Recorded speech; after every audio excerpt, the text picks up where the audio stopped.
Dear viewers, Assalamu alaikum wa rahmatullahi wa barakatuh. Dear viewers, আপনারা ক্যামেরায় যে জায়গাটি দেখতে পাচ্ছেন সেটা হচ্ছে রাখাইন রাজ্য অর্থাৎ আরাকান রাজ্য অর্থাৎ মায়ানমারের একটি রাজ্য যাদেরকে আমরা রোহিঙ্গা নামে চিনি।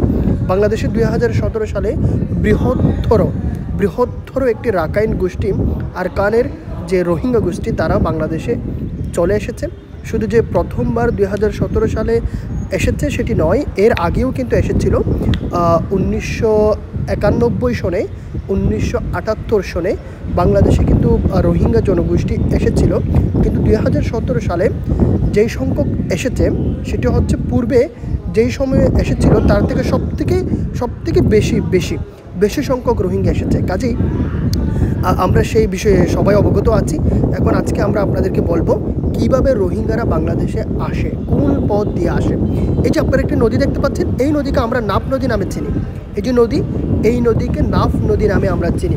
এটি হচ্ছে বাংলাদেশ এবং মিয়ানমারের সীমান্তের নদী। এই নদী পার হয়ে রোহিঙ্গারা বাংলাদেশে প্রবেশ করে, অর্থাৎ এই নদী সাঁতার কেটেও পার হওয়া যায়।